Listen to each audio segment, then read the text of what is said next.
My name's Jamie Atkinson. I'm from Shrewsbury, which is a small town in the UK.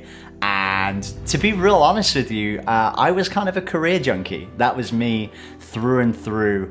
And I was always that way. You know, when everybody was growing up in school, they wanted to go to university and they wanted to travel and they wanted to do this thing. And I was like, dude, I just want to have my own business and that's what I want to do.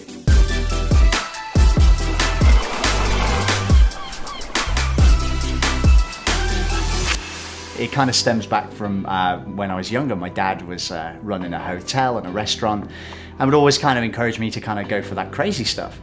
So, you know, for me, I left school, I kind of did college for about a year, and then I went straight into a full-time job. You know, for me, it was the best thing in the world. I was earning like £5.50 an hour. I was doing the marketing, I was doing social media, and then eventually I ended up moving out. I needed a better job which paid more money, and I moved and got my first real career job. And that was for a furniture company. And, you know, I did what everybody tells you that you're supposed to do. I went and got that proper job. I went and jumped through the hoops. It was always the case where it's like, come get this carrot that I've got for you and come through this gate and go and work in this store.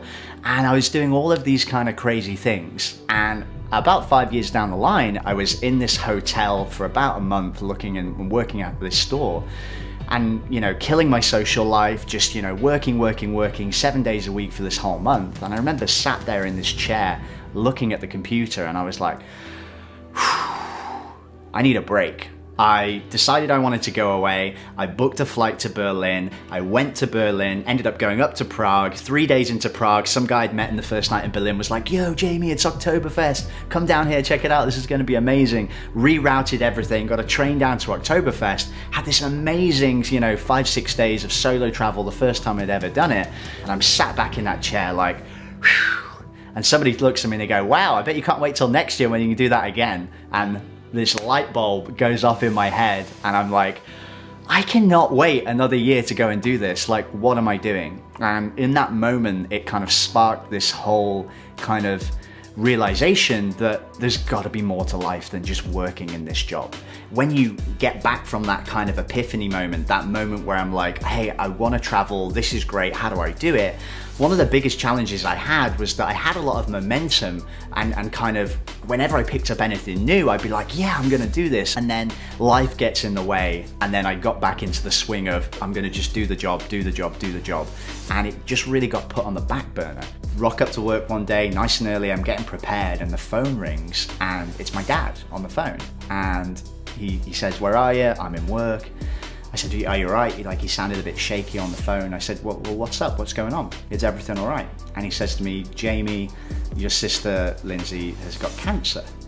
And I was just kind of knocked for six at this point because, you know, my sister's 29, she's not old. And every day my dad's ringing me, he's upset, I'm trying to keep everybody at peace. But inside, I was struggling. So I sit down and I speak to my manager and I say, look, here's the situation. You know, she's not well. There's a lot of pressure from the family. I'm not in a good place. You can probably tell.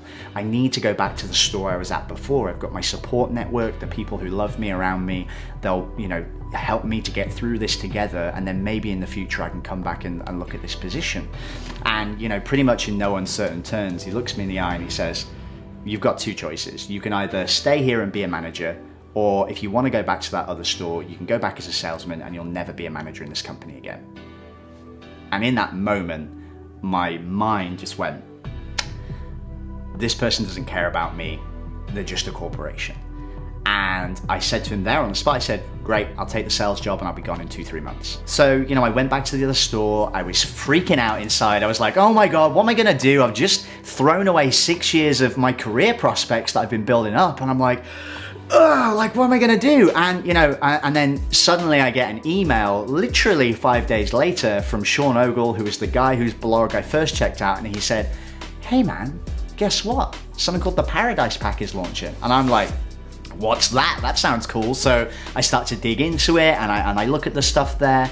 And something you got to realize about me is that up until that point, you know, I might have had a decent job, but I'd never invested any money in myself in personal development, you know, which it might be weird to some people, but I was the guy that was not going to go and buy a book to help me, let alone spend, $400 or $500 on a course that's going to give me that kind of value.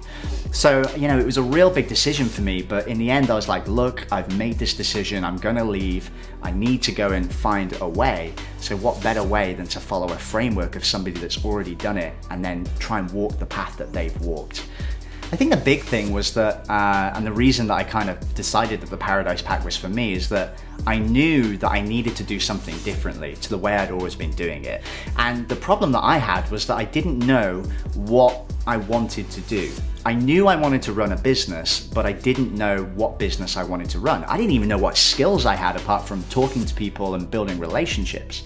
So I knew that I needed to figure out a way to to live on my own terms, to live cheaply, maybe, not earn as much money, but do something that makes me feel more fulfilled and gives me that freedom in my life. In a very short space of time, I was in the pack, I was learning, I was creating, a path for myself for success. And it wasn't that much longer when I actually gave, the reins back over to my boss and said, see you later, I'm out of here. And I was off on the plane and I was gone. If I look now at what I'm doing today with my business and with everything going on with the podcast and the agency, there was no way I could have dreamed that that would have been possible in the early days. But the skills that I was learning are the skills that I use today in my business. So going through that motion of trying a blog, learning how to write, learning how to create a WordPress website, knowing how to use Instagram, creating a course and a challenge. These are all little steps that I took while I was trying to figure out what was right for me, but was ultimately building this huge skill set. I'm experiencing so many new things every day. Time just slows down.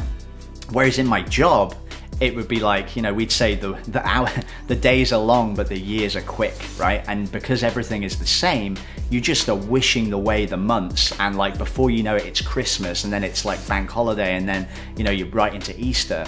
And now like 3 months passes and it feels like what would have been a whole year before.